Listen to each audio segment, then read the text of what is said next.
Welcome to our channel. ഇനി ഒന്നാമത്തെ ചാപ്റ്ററിലെ 4ാമത്തെ അധ്യായം. വിശ്വാസമാണ് ഭയത്തിനെതിരെയുള്ള ഏറ്റവും ഉത്തമമായ ആയുധം. അത് ഞാനും കേട്ടിട്ടുണ്ട്, നിങ്ങൾ കേട്ടിട്ടുണ്ടാവും. നമ്മൾ ഒന്നാമത്തെ ചാപ്റ്ററിൽ നമ്മൾ പറഞ്ഞു അദ്ദേഹത്തിൻ്റെ പേടികളെ കുറിച്ചിട്ടൊക്കെയാണ്, എങ്ങനെയാണ് ഒരു ശോഭനമായ ഭാവിയെ അദ്ദേഹം നയിച്ചത്. അതേപോലെ രണ്ടാമത്തേതിൽ നമ്മൾ പറഞ്ഞത് സ്വപ്നം ഉണ്ടായിരിക്കണം, അത് ഏറ്റവും മികച്ചതായിരിക്കണം, അത് ആ ഒരു സ്വപ്നത്തിലേക്ക് എത്തും വരെ നമ്മൾ ഉറച്ചു നിൽക്കണം. മൂന്നാമത്തേത് നമ്മൾ പറഞ്ഞത് എന്താണ്? നല്ല ചിന്ത പുലർത്തുക.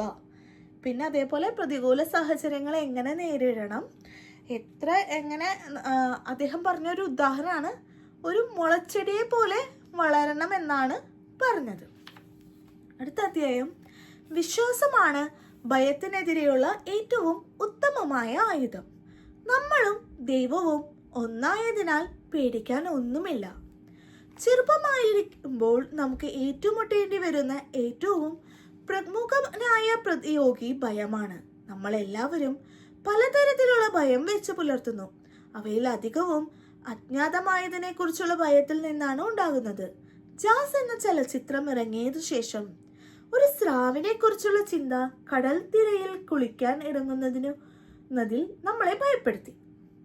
ആ ദിവസം അവിടെ സ്രാവുകൾ ഉണ്ടായിരിക്കില്ല എന്ന് നിങ്ങൾക്ക് ഉറപ്പുണ്ടായിരുന്നുവെങ്കിലും ഒന്നിനെ കുറിച്ചുള്ള ചിന്ത നിങ്ങളുടെ കാലുകളെ തീരത്തെ മണൽപ്പരപ്പിന്റെ സുരക്ഷയിൽ ഒട്ടിച്ചു നിർത്തിയിട്ടുണ്ടാകാം.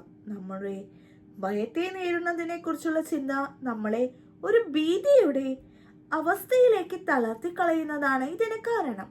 ഇപ്പോഴാണ് നമുക്ക് ധൈര്യം ആവശ്യമുള്ളത്. നമ്മുടെ ഭയത്തെ മറികടക്കാൻ നമുക്ക് എന്ത് ചെയ്യാൻ കഴിയും? ഭയത്തിനെതിരെ വിശ്വാസം എന്ന ഏറ്റവും ശക്തിമത്തായ ആയുധം പ്രയോഗിക്കുക. ദൈവത്തിലോ ബുദ്ധനിലോ ഉള്ള വിശ്വാസത്തിലൂടെ നിങ്ങളുടെ ഭയത്തെ കീഴടക്കുക. നമ്മളും ദൈവവും അല്ലെങ്കിൽ ബുദ്ധനും ഒന്നാണെങ്കിൽ ഭയപ്പെടാൻ ഒന്നുമില്ല എന്നതിൽ ദൃഢമായി വിശ്വസിക്കുക. നമുക്കെല്ലാവർക്കും ശോഭനമായൊരു ഭാവി കെട്ടിപ്പടുക്കുന്നതിനുള്ള ശേഷിയുണ്ട്. നിങ്ങൾ ദൈവത്തിന്റെ അല്ലെങ്കിൽ ബുദ്ധന്റെ ശിഷ്യനും കുട്ടിയുമാണെന്ന് നിങ്ങൾ ബുദ്ധനിൽ വിശ്വസിക്കുന്നുവെന്നും ബുദ്ധന്റെ സദാ നിങ്ങൾക്കൊപ്പമുള്ളതിനാൽ നിങ്ങൾ ഒന്നിനെയും പേടിക്കേണ്ടതില്ലെന്നും പറഞ്ഞുകൊണ്ട് സ്വയം ശക്തിപ്പെടുത്തുക. നമ്മൾ ബുദ്ധധർമ്മം പിന്തുടരുകയാണെങ്കിൽ അത് നമുക്ക് ഒന്നിലും ഭയപ്പെടാതിരിക്കാനുള്ള ഒരു വലിയ കാരണമാണ്.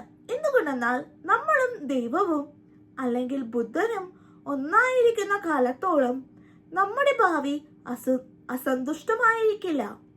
നമ്മുടെ ഭയങ്ങൾക്ക് ഒരിക്കലും നമ്മളെ കീഴടക്കാനും കഴിയില്ല. നിങ്ങൾ നിങ്ങളുടെ ഭയങ്ങളോട് വിശ്വാസം കൊണ്ട് ഏറ്റുമുട്ടുമെന്നാണ് എന്റെ പ്രത്യാശ. വീണ്ടും വീണ്ടും പ്രയത്നിക്കുക, സ്ഥിര പരിശ്രമിയായിരിക്കുക എന്നാണ്. വീണ്ടും വീണ്ടും പ്രയത്നിക്കുക, സ്ഥിര പരിശ്രമിയായിരിക്കുക. നിങ്ങളുടെ ഭയങ്ങളോട് മുട്ടിക്കൊണ്ടിരിക്കാൻ വിശ്വാസത്തിന്റെ ശക്തി ഉപയോഗപ്പെടുത്തുക. നിങ്ങൾ നിങ്ങളുടെ സ്വപ്നങ്ങളെ കുറിച്ച് ചിന്തിച്ചു കൊണ്ടിരിക്കെ തന്നെ അവ യാഥാർത്ഥ്യമാക്കുന്നതിനായി ആത്മാർത്ഥമായി പരിശ്രമിക്കുകയും ചെയ്യുക. വിജയം കൈവരിച്ചിട്ടുള്ള എല്ലാവരിലും ഞാൻ പൊതുവായ ഒരു പ്രത്യേകത കണ്ടിട്ടുണ്ട്, ദൃഢനിശ്ചയം എന്നതാണ്. ആ പ്രത്യേകത വിജയികളായിട്ടുള്ള എല്ലാവരും തങ്ങളുടെ സ്വപ്നത്തെ പിന്തുടരുന്നതിനായി വീണ്ടും വീണ്ടും പരിശ്രമിക്കുകയും ദൃഢനിശ്ചയം പുലർത്തുകയും ചെയ്തിട്ടുണ്ട്. ഒരൊറ്റ തവണ പരിശ്രമം നടത്തുന്നതിനെ കുറിച്ചല്ല പറയുന്നത്, ഒരിക്കലും പിന്തിരിയാതിരിക്കുന്നതിലാണ്. നിങ്ങളുടെ സ്വപ്നം സാക്ഷാത്കരിക്കുന്നതിനെ ദൃഢനിശ്ചയത്തോടെ പടിപടിയായി മുന്നേറുന്നതിലാണ്. ഒരിക്കലും പിന്തിരിയാതിരിക്കുന്നതിലാണ്. നിങ്ങളുടെ സ്വപ്നം സാക്ഷാത്കരിക്കുന്നതിനെ ദൃഢനിശ്ചയത്തോടെ പടിപടിയായി മുന്നേറുന്നതിലാണ് വിജയം കാണപ്പെടുന്നത്. വിജയത്തിന്റെ ഈ നിയമത്തിന് അപവാദങ്ങളില്ല. ഭാഗ്യം നിങ്ങൾക്ക് ലോട്ടറി അടിക്കുക, ഒരു വാതുവെപ്പിൽ വിജയിക്കുക പോലുള്ള ഒറ്റപ്പെട്ട വിജയങ്ങൾ കൊണ്ടുവന്നേക്കും. പക്ഷേ ഇത്തരം വിജയം നിങ്ങൾ ക്ഷണികമായവയാണ്. യഥാർത്ഥ വിജയിയാകുന്നതിന് ആദ്യം നിങ്ങൾക്കൊരു സ്വപ്നമുണ്ടെന്ന് ഉറപ്പിക്കുക. പിന്നെ നിങ്ങളുടെ ഭയങ്ങളെ വിശ്വാസം കൊണ്ട് കീഴടക്കുക. ഒടുവിലായി നിരന്തരം പ്രയത്നം നിർത്താതിരിക്കുക. നിങ്ങളുടെ സ്വപ്നം യാഥാർത്ഥ്യമാകുന്നതിനെ സ്ഥിരമായി പരിശ്രമിച്ചു കൊണ്ടിരിക്കുക. നിരന്തര പരിശ്രമത്തിന്റെയും സമർപ്പണത്തിന്റെയും ഈ മാനസികാവസ്ഥയിൽ നിങ്ങളുടെ കഴിവിന്റെ പരമാവധി എത്തിക്കഴിഞ്ഞാലും നിങ്ങൾ അതിലപ്പുറം പരിശ്രമിക്കുക. ആരെങ്കിലും എപ്പോഴെങ്കിലും അവസാനിപ്പിക്കുകയും ഉപേക്ഷിക്കുകയും ചെയ്താൽ നിങ്ങൾ മുന്നോട്ട് പോകുന്നത് തുടരുമെന്നും അടുത്ത ചുവട് വെക്കുമെന്നും വിചാരിക്കും.